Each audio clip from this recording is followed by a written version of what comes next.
Krievija domāja, ka tā beidzot ir atrisinājusi dronu problēmu. Tad Ukraina uzbūvēja šo žoga staba bumbu. Neglīti izskata Ukrainas munīciju, kas Krievijas militāros amatpersonas nopietni satrauc. Redziet, gadiem ilgi mazie droni ir medījuši karavīrus, kas slēpjas tranšajās, izmantojot granātas un citus sprāgstvielas. Tāpēc Krievijas spēki pielāgojās. Viņi raka dziļākas patvērtnes, stiprināja jumtus ar bieziem baikiem un sablīvētu zemi, pievienoja tērauda loksnes un pārvilka pret dronu tīklus pāri bunkuriem, tranšajām un apgādes ceļiem. Būtībā viņi pārvērta katru pozīciju par mazu cietoksni pret droniem.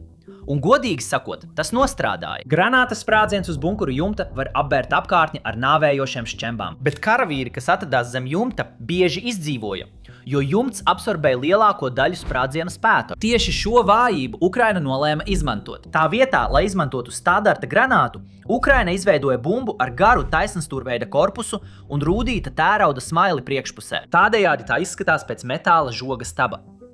Smagie droni, īpaši slavenie Baba Jaga droni, nogādā šo ieroci tieši virs aizsaktām pozīcijām un pēc tam to vertikāli nomet. Un te arī sākas visa viltība. Tā vietā, lai eksplodētu uzreiz pēc trieciena pret jumtu, tērauda uzgalis vispirms izsit cauri aizsargkārtām. Tas pārgriež cauri zemē, kokam, metāla loksnēm un pat pret droniem paredzētajiem tīkliem. Tikai pēc bunkura caursišanas detonators ar aizturi izraisa sprādzienu iekšpusē. Un tieši tā, mums ir sprādziens. Šī nelielā aizkave maina visu.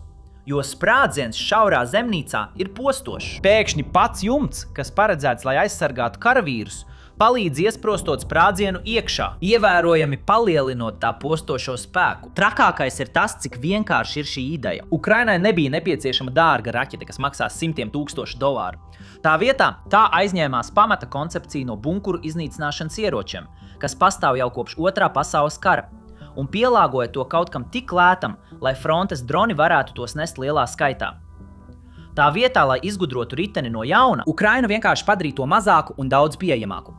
Tieši tāpēc Krievijas militārie blogeri visā Telegram ceļ trauksmi. Šie bunkuri un pretdronu tīkli, kas agrāk deva karavīriem vērtīgu laiku, pēkšņi piedāvā daudz mazāku aizsardzību.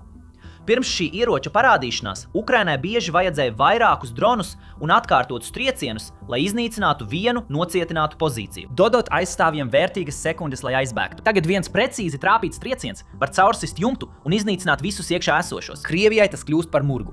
Un līdz brīdim, kad viņi atradīs veidu, kā to apturēt, katram karavīram Ukrainā būs vēl viena lieta, no kā baidīties. Bumba, kas izskatās pēc parasta žoga staba. Ja tev patīk militārie stāsti, spied abonēt zemāk.